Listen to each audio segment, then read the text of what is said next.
Now we're officially done with all the boundary analysis. Now we can move on to corner nodes. So now I'm going to introduce you a labeling system for all the corner nodes. So first it's going to help us identify all different corners. Also, it's going to help us to code later in MATLAB. So let's assume that in the y direction there are m rows. So the first one is m equals to 1, second row is m equals to 2, third row is, so the third row, so in this case I'm just generalizing this whole process. So this is recognized as the middle point of all the nodes, right? So this is going to be m over 2. So the next point above is going to be m over 2 plus 1. And then just going all the way up, then the last point is m equals to m. Very similarly in the x direction, let's assume there are n columns. So the first point is going to be n equals to 1, and the last point is going to be n equals to n. And in the middle is going to be very similar to the y direction. So now let's do a few practice. So the first point, the upper left corner, it's going to be 1, m, because that's the first column and mth row. And then the upper right corner, which is going to be identified as m, n. And then the one in the middle is going to be 1 because it's the first column, and then it's m over 2 plus 1th row. Very similarly, the lower right corner is going to be n, 1, and the one in the middle is going to be n over 2 plus 1, 1. Okay? So for corner 1, m, if we draw a control volume, we have east face, west face, north face, and south face, and we also have TP, TE, TW, TN, and TS. At this point, you're probably very familiar with how we eliminate the different nodes, right? So in this case, we're going to ignore TN and TW because there's no nodes to the north and to the west of temperature TP. So that allows us to eliminate some of the terms in our governing equation. So first one is our north face heat flux, right? Because it's an insulated boundary condition, so there's no flux going through the north face. So we're going to eliminate the third term. And also if you take a look at the second term where we're replacing the TW with TA, and also delta X becomes delta X over 2.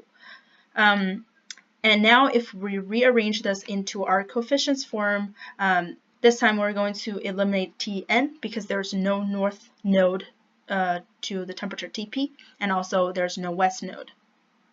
So that allows us to rewrite the equation in the following form with respect to Tp, Te, Ts, and Ta. Now moving on to corner n, m, which is the upper right corner. So if we draw a control volume around it, and we have east face, west face, north face, and south face, TP, TE, TW, TN, and TS, it's very similar to the first corner node. In this case, we're eliminating TE and TM. And inside of our governing equation, we're going to, of course, get rid of the third term because that's the heat flux coming from the north face, which is an insulated boundary condition, meaning there's no heat flux going through that face. So now, if also for the first term, the TE is replaced by TB, and delta X is replaced by delta X over 2 because that's a boundary, and that's only half of the distance between two nodes. And now if we rearrange this into our coefficients form and without having Tn and Te, because those are the nodes that don't exist, and that allows us to rearrange our equation into the following form in terms of Tp, Tw, Ts, and Tv. Moving on to the third corner node, which is 1, m over 2 plus 1. So if we draw the control volume around it, very similarly, we have our east face, west face, north face, and south face, and TP, TE, TW, TN, and TS.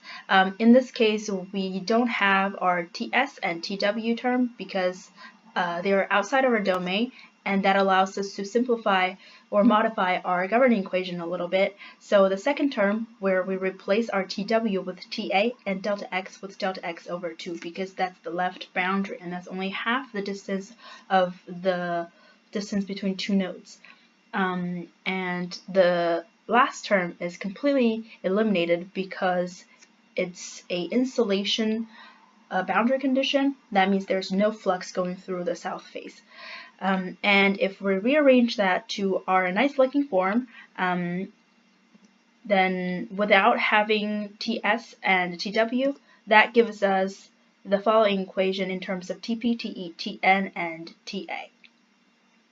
Moving on to the next corner node, which is n over 2 plus 1, 1.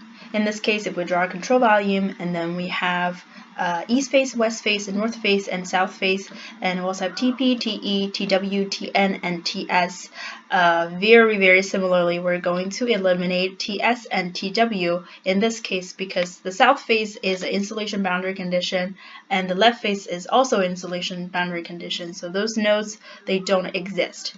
That allows us to completely eliminate the south face and the west face terms because the heat flux over there are zeros.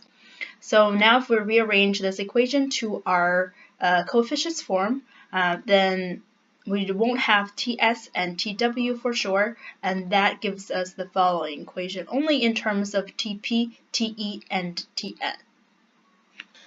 Alright, here comes our last corner node, which is the right bottom corner.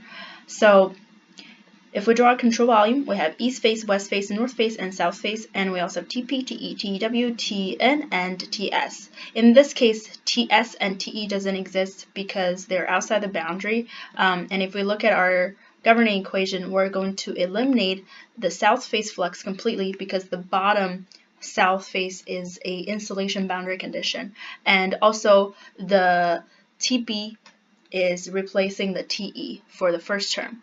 And now if we rearrange this into our coefficients form, eliminating TS and TE, this is what we get.